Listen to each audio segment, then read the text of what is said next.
Imagine this in a crowded university auditorium, waiting for a fiery debate. The energy is electric, but then everything changes. A gunshot shatters the air. Panic erupts. Thousands scramble for their lives. In the middle of it all, a shocking discovery. The suspect isn't some outsider, it's a student. Tonight, we uncover the chaos at Charlie Kirk's event, the twisted motive behind it, and the trail of evidence that stunned the nation. It was supposed to be a night of energy, debate, and politics. Utah Valley University's main auditorium was filled with over 3,000 people, packed shoulder to shoulder. Some had come to hear Charlie Kirk, a controversial conservative figure who often sparks heated reactions. Others came out of curiosity, and many were there simply to protest his presence on campus. The air was electric, excitement and tension mixed into one. The stage was lit, cameras were rolling, and the crowd buzzed as Kirk began his remarks. But beneath the noise of applause and heckling, there was an undercurrent no one could see. Someone in that room, or close to it, had already decided this night wouldn't end with just words. Then, in an instant, the atmosphere changed. A deafening crack of gunfire ripped through the air. At first, some thought it was a prank or maybe a loudspeaker popping. But within seconds, screams echoed across the auditorium. Panic spread like wildfire. People ducked under seats, others sprinted toward exits, while a few froze in place, stunned by the sudden chaos. The sound of chairs crashing filled the hall as terrified students scrambled for cover. Witnesses later described the scene as something out of a nightmare. What was supposed to be an exchange of ideas had turned into a fight for survival. Campus officers, few in number, rushed in to secure the scene. Their shouts to get down clashed with the cries of panicked students. Outside, sirens wailed as local police units and eventually federal agents converged on the campus. Within minutes, the once celebratory atmosphere was replaced by flashing lights, barricades, and fear. Rumors spread almost instantly. Some whispered about multiple shooters. Others swore they saw masked figures fleeing. Social media lit up with half-truths and wild speculation. No one knew for sure what had just happened, only that something horrific had unfolded right before their eyes. In the middle of that confusion, investigators already began their work. The gunfire had left behind clues. Spent shell casings glistened under the harsh lights. A weapon, hastily abandoned, carried evidence that would soon prove critical. And upstairs, on the rooftop, officers would make another discovery that pointed to careful preparation rather than chaos. For the families watching the news at home, the unanswered question was the same: who would do this and why? But investigators knew that within hours, the blurry line between confusion and clarity would start to sharpen. And the person behind this attack was about to step out of the shadows in the most shocking way possible. Safety tip: large events, whether political, musical, or social, always carry risks. If you ever find yourself in a crowd where chaos breaks out, remember 3 things. Stay low and move toward the nearest visible exit. Avoid bottlenecks like doorways or stairwells where people can get trapped. If you're separated from friends or family, focus first on reaching safety. You can reconnect after. These simple steps can mean the difference between panic and survival. Make sure you hit that subscribe button and turn on the bell. Trust me, you won't want to miss what's coming next. In the aftermath of the gunfire, Utah Valley University was unrecognizable. The once busy auditorium and its surrounding hallways were now sealed off with yellow tape, flooded with the flashing red and blue of emergency lights. Officers moved quickly, their radios crackling with urgent updates. For those who had just survived the chaos, the campus felt like it had transformed into the scene of a military operation. Law enforcement wasted no time. Within minutes, several individuals were detained. Some were pulled aside simply because they had been running in the wrong direction. Others were questioned because of the way they were dressed or because they had been seen near restricted areas. Students, protesters, and even staff members were lined up, their faces pale as officers demanded to know what they had seen. In those tense moments, it felt like anyone could be guilty. The problem was, no one's story seemed to line up. Witnesses contradicted each other at every turn. One terrified student insisted the shooter had been sitting in the upper balcony, pulling a weapon from under a coat. Another swore they had seen a masked figure slip out of a side door just as the chaos began. There were even rumors of multiple shooters, with some attendees convinced they had heard gunfire from different directions. As word spread, confusion quickly spilled online. Social media feeds exploded with speculation. Posts claimed the attack was part of a larger political conspiracy. Others suggested it had been staged entirely, a false flag designed to provoke outrage. In a frenzy, half-truths and outright lies gained traction just as quickly as verified facts.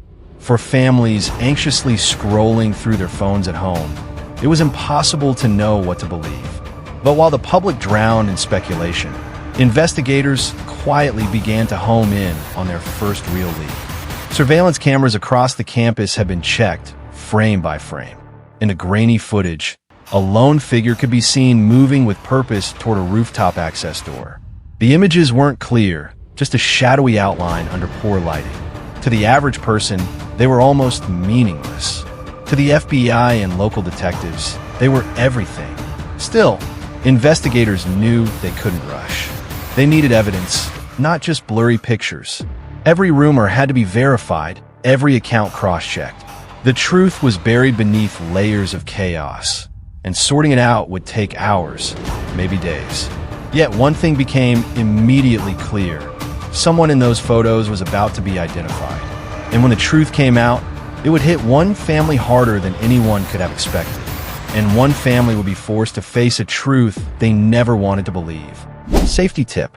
During moments of crisis, misinformation spreads faster than the truth. If you ever find yourself in an unfolding emergency, stick to verified sources like official police announcements, campus alerts, or emergency broadcasts.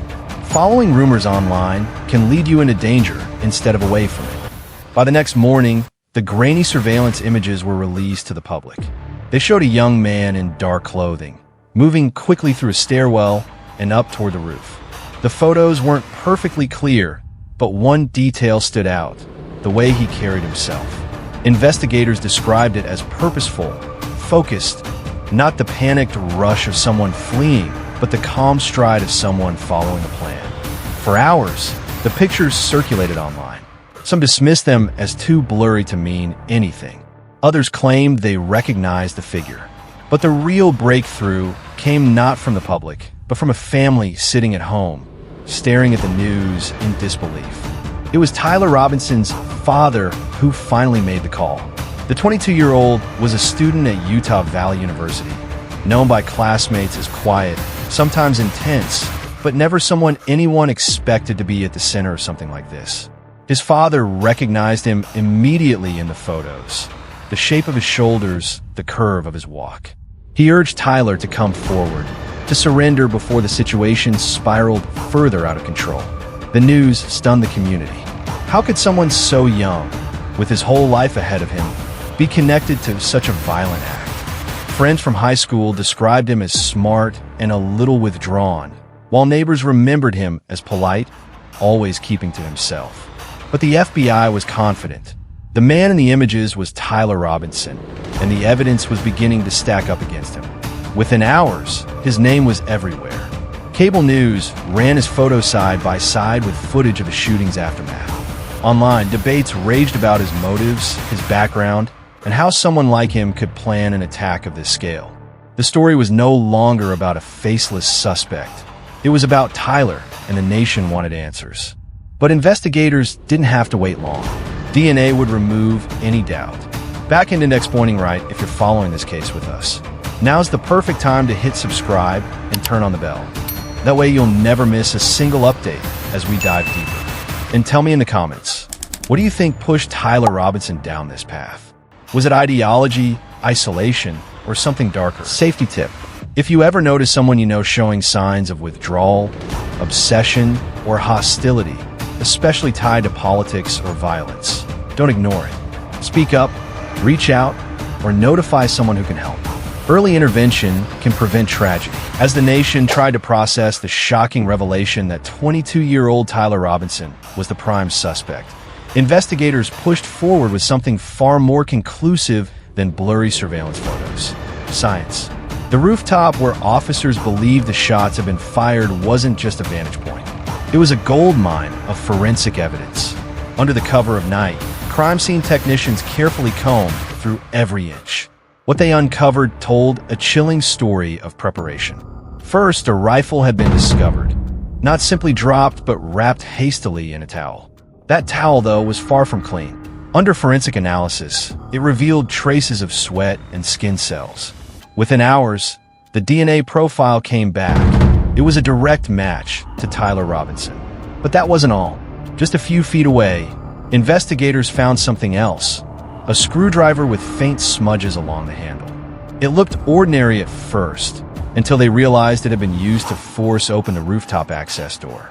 And again, DNA testing confirmed what detectives already suspected. Tyler's genetic fingerprint was all over it.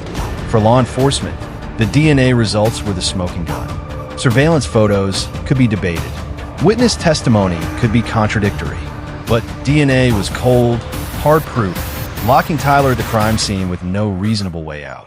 What struck investigators most wasn't just the presence of his DNA, but the precision of the setup. The rooftop had been prepared in advance. Items had been staged, escape routes considered. This wasn't a reckless outburst. It was a calculated plan. And every trace of evidence pulled from the scene confirmed that Tyler hadn't just stumbled into violence. He had been methodically working toward it. When the results were announced, prosecutors wasted no time. The images of scientists in white coats bagging evidence and holding up DNA charts flashed across news screens nationwide. For the public, it was the first undeniable link tying Robinson to the attack. Still, the most unsettling discovery wasn't physical at all. Investigators were about to uncover words, messages and writings that revealed exactly what was going on inside Tyler's mind before the attack. But investigators didn't just find DNA. They also uncovered words that revealed intent. Safety tip: crimes often leave behind more than physical damage. They leave digital and written trails. If you ever come across alarming messages, violent posts, or disturbing notes from someone you know, don't assume it's just venting. Report it. Taking action early can prevent danger before it unfolds. Just when investigators thought they had pieced together enough with Tyler's confession and the mounting physical evidence, a shocking twist emerged. Tucked inside one of the kitchen drawers of the apartment was a folded piece of paper. It looked unimportant at first, but once opened, it revealed a handwritten note that would chill everyone who read it. The words were shaky, almost rushed, as though scribbled in panic or anger. Investigators debated. Was this a confession, a farewell, or a manipulation to throw them off? The note read something along the lines of "This wasn't meant to happen. Nobody was supposed to get hurt." But once it started, there was no turning back. The handwriting matched Tyler's, but experts would later debate whether it was written under stress or in an attempt to control the narrative. And then came the text messages. Police subpoenaed Tyler Robinson's phone records. What they found painted a troubling picture of his final hours before the crime. Several outgoing texts to friends and acquaintances went unanswered. The most haunting ones contained vague statements like, "You'll see what happens soon," and "I just can't take it anymore." But the most incriminating messages weren't to his friends. They were to himself. Yes, you heard that right. Tyler had been sending text drafts and notes to his own number, almost like diary entries. Investigators discovered eerie, self-directed lines such as, "It's already done, and they'll never understand why." These writings, both on paper and on his phone, shifted the entire case. They revealed not only premeditation, but also a mindset spiraling between guilt and justification. Some would argue that these messages showed remorse. Others, especially the prosecution, would argue that they proved full awareness of his actions. This evidence would later play a key role in the courtroom, not just as proof of guilt, but as a window into the psychology of a killer. The jury would not only be judging Tyler Robinson's actions, but also trying to decode his mind through his own words. Safety tip. Always remember, when someone close to you begins sending strange, cryptic, or alarming messages, don't ignore them. They could be cries for help or early signs of danger. Trust your instincts and reach out to someone you trust or alert authorities if needed. Acting early can save lives. Loudspeaker, and before we move into the next chapter, I want to ask you, what do you think those notes and messages really meant? Were they signs of regret or an attempt to manipulate the story after the fact? Comment your thoughts below. I'd love to hear your take. And if you haven't already, make sure to subscribe so you don't miss the next shocking twist in this story. If there was one question that haunted everyone involved in the case, it was simple. Why? Why would Tyler Robinson, a young man with a seemingly ordinary life, commit such a brutal act? What could have pushed him past the point of no return? In the courtroom, the prosecution painted a picture of a man consumed by jealousy and resentment. They argued that Tyler had grown increasingly isolated in the weeks leading up to the crime. He felt abandoned by friends, rejected in his personal life, and overshadowed by people he believed were more successful. To them, the killings were not random. They were the violent climax of built-up rage. But the defense told a different story. They pointed to Tyler's mental health struggles, claiming he had been battling severe depression and possible psychotic breaks. According to their narrative, this wasn't premeditated murder, but rather the explosion of a fragile, deteriorating mind. The jury listened to testimony from psychologists who analyzed Tyler's writings and behavior. One expert noted that his notes and self-text suggested suicidal ideation mixed with anger toward others. Another countered that his careful actions, locking doors, cleaning up, and even writing messages, showed clear intent and control. Outside the courtroom, the public debated the motive as well. Some argued Tyler had simply snapped. Others believed there had to be a deeper, darker secret, perhaps something never revealed, like hidden conflicts or betrayals. What makes this question so haunting is that, to this day, no single explanation fully satisfies. Tyler Robinson himself never offered a clear reason. In interviews and statements, he often shifted between remorse, denial, and cryptic remarks that left even investigators frustrated. And that's the terrifying part. Sometimes, the most chilling crimes have no neat explanation. Sometimes, people commit unspeakable acts, not because of one reason, but because of a storm of emotions, circumstances, and choices that collide in the worst possible way. Safety tip. If you ever notice someone you know becoming increasingly withdrawn, angry, or making disturbing remarks about violence or hopelessness, don't ignore it. Mental health struggles and potential threats should always be taken seriously. Reaching out, listening, and seeking professional help could prevent tragedy.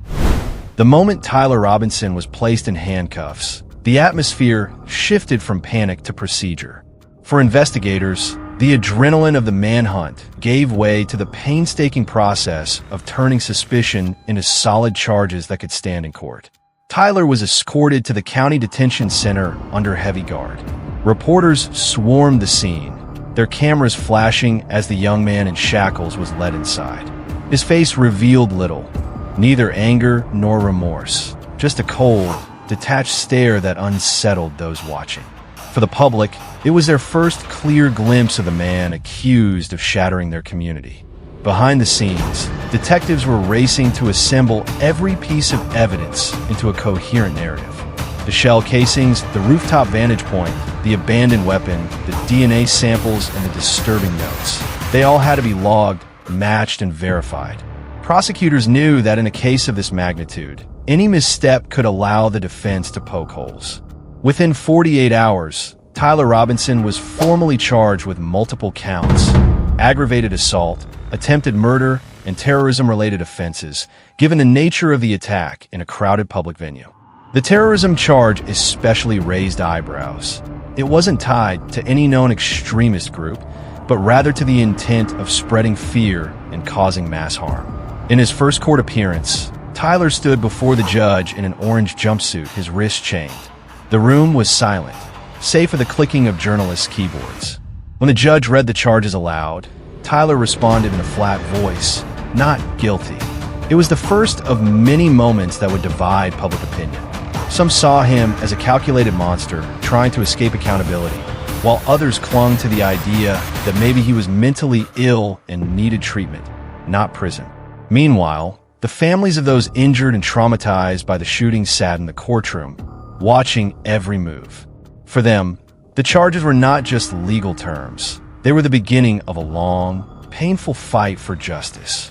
Outside the courthouse, protests erupted. Some called for the maximum penalty, even the death penalty. Others held signs demanding mental health reform, believing Tyler's case was a symptom of a larger, unaddressed crisis. The transition from arrest to charges marked the start of a new chapter in the case. The immediate danger had passed, but now came the slow, grinding weight of the legal system. Every motion, every piece of evidence, every word said in court would determine whether Tyler Robinson would ever walk free again or spend the rest of his life behind bars. Safety tip: if you ever witness a violent crime and later have to participate in the justice system, remember this: details matter. Always share exactly what you saw or heard with investigators, no matter how small it seems. What feels insignificant to you might be the missing piece that secures justice. The arrest of Tyler Robinson didn't just shake Utah, it reverberated across the nation. What had started as a local university event spiraled into a headline story dominating every major network. And soon, the highest levels of government were weighing in. At the White House, President Donald Trump didn't hold back. In a statement carried live, he condemned the attack as cowardly and un-American, calling it not only an assault on Charlie Kirk, but on free speech itself. "We cannot allow violence to silence debate in our country," he said firmly, pledging federal support for the investigation. For many, his words signaled that this was bigger than just a Utah crime story. This was now a matter of national concern. The FBI echoed that urgency. Agents confirmed they were treating the shooting as a potential act of domestic terrorism, given the evidence of planning, the rooftop position, and the recovered messages. They didn't link Tyler Robinson to any larger network, but they warned that lone wolf attackers can be just as dangerous as coordinated groups. That statement sent a chill through communities already on edge. If one young man could wreak this kind of havoc alone, how many others might be out there harboring similar intentions? Closer to home, Utah Governor Spencer Cox addressed the public in a televised press conference.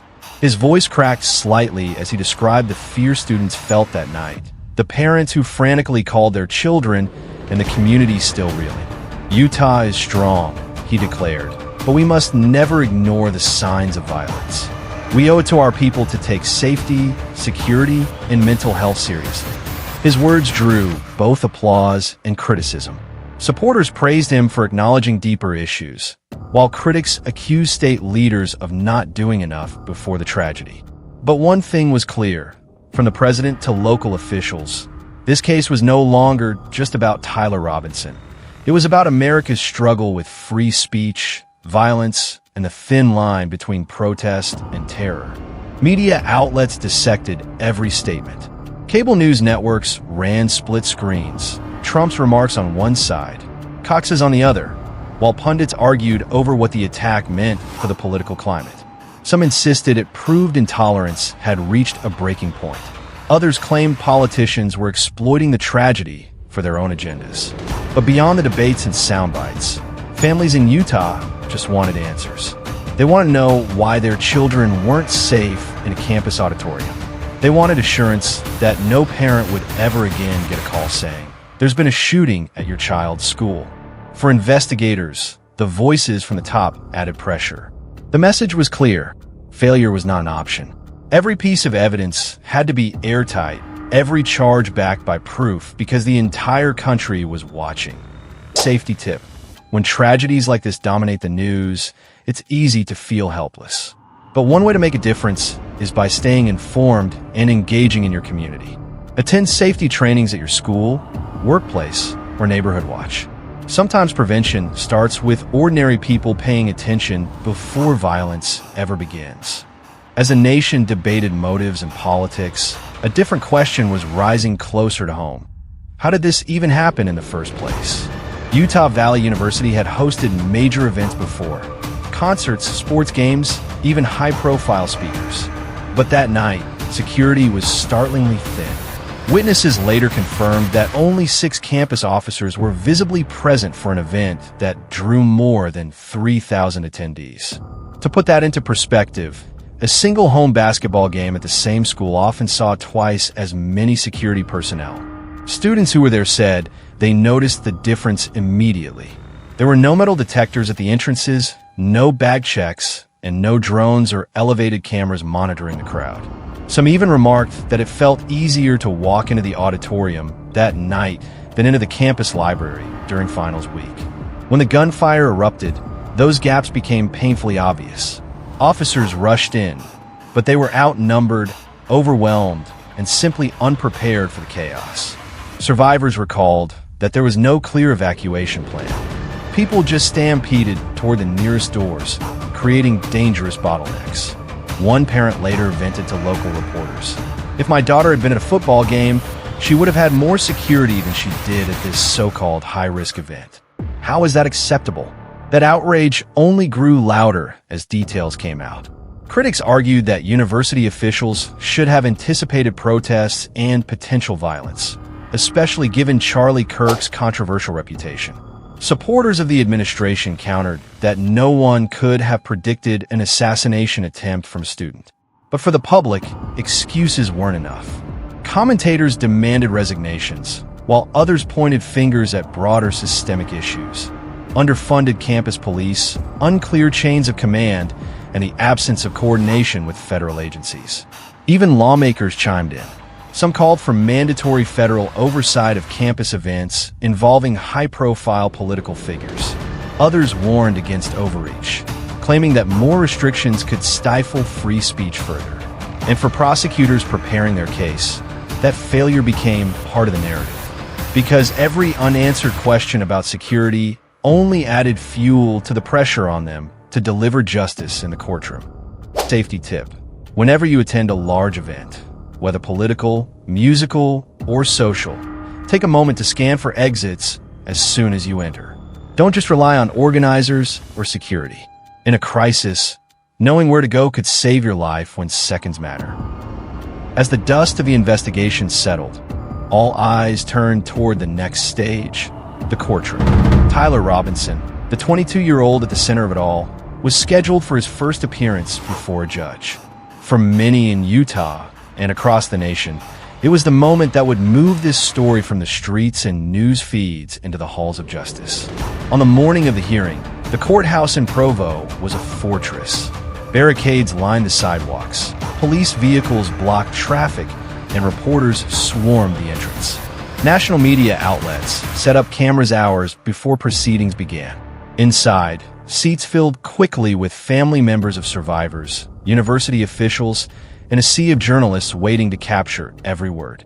Robinson was led in wearing a standard-issue jumpsuit, his hands shackled, his expression unreadable. For the first time, the public came face-to-face with a young man accused of trying to assassinate a political figure in front of thousands. Some in the gallery gasped quietly. Others stared with cold intensity. Prosecutors wasted no time. They announced that Robinson would face capital murder charges, elevating the case to one of the most serious levels under Utah law. The word hung heavy in the courtroom. Capital murder meant the death penalty was firmly on the table. The decision drew a sharp line. Supporters of the move argued it sent a message that political violence would never be tolerated. Opponents, however, questioned whether executing a 22-year-old would truly deliver justice or simply deepen the cycle of violence. Defense attorneys hinted at the arguments they might raise: Robinson's mental health, his young age, and possible ideological influences. But prosecutors countered with the evidence already public: DNA, the rooftop tools, the texts, and the note. To them, this wasn't about confusion or impulse. It was about a carefully planned attack meant to kill.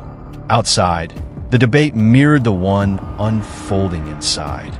Protesters held signs reading "Justice for the Victims," alongside others declaring "Stop the Death Penalty." Students from Utah Valley University gathered in clusters, some shaken to see one of their own in shackles, others defiant in their belief that justice had to be swift and absolute. As the hearing concluded, the judge set the next date on the calendar. The case was officially moving forward, and with it, the promise of a long and emotionally charged trial. But beyond the legal steps, one question loomed larger than all the rest. What did this case reveal about America itself? Was it a story of one troubled young man? Or was it a symptom of something deeper? An environment where rhetoric, polarization, and unchecked anger could explode into violence? That question lingered as Robinson was escorted back into custody, and as the cameras outside captured the faces of a divided public. Safety tip. Tragedies like this remind us that justice doesn't end in the courtroom. It begins with prevention. If you ever see alarming behavior, whether online threats, violent language, or someone showing signs of planning harm, don't ignore it. Reporting early can save lives.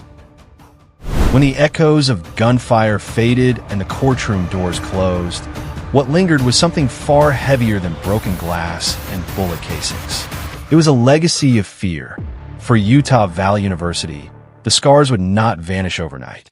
Students who once felt safe gathering for debate or concerts now hesitated before stepping into crowded halls. Parents who sent their kids off to college with hope now carried the shadow of what if. The event that was supposed to be just another night of fiery speeches became a turning point, not just for the campus, but for the nation. In the days and weeks after the attack, conversations exploded across dinner tables, lecture halls, and news panels. People asked, how do we get here? How could a 22-year-old, barely stepping into adulthood, descend into such darkness that he allegedly aimed a rifle at a political speaker? Some pointed to ideology, an environment charged with anger, where opposing voices are not debated but demonized. Others looked at mental health, questioning whether warning signs were ignored. And still, others turned to the role of online radicalization, where slogans and memes engraved on shell casings had morphed from dark humor into deadly action. But perhaps the most haunting truth was this: no one really had a single answer. And that uncertainty is what kept the fear alive. If it could happen here, on a campus in Utah, with security, with police nearby, then where couldn't it happen? Yet, amid the fear, there was also resilience. Students organized vigils. Professors used their classrooms to teach not only about politics, but about empathy and dialogue. Families of survivors pushed for reforms in campus security, demanding more than just words. And across the country, Americans on both sides of the political aisle found themselves uncomfortably united in one truth: political violence must never become normal. As for Tyler Robinson, his trial would continue, his fate still undecided. But no matter the verdict, the bigger story was already written. It was about the fragility of public life in America, where free speech collides with fear, and where one night of chaos can redefine how a generation sees safety and democracy. For viewers, the story doesn't end here. The next headline, the next courtroom, the next chilling case, it's already out there. And the lessons from Utah Valley University are ones we can't afford to forget. Safety tip: whenever you attend a public event, always have a plan. Know your exits, identify safe spots, and agree on a meeting place with friends or family if you get separated.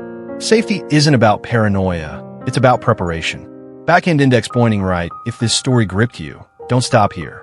Click the next story on your screen to uncover another shocking case where truth and survival collided.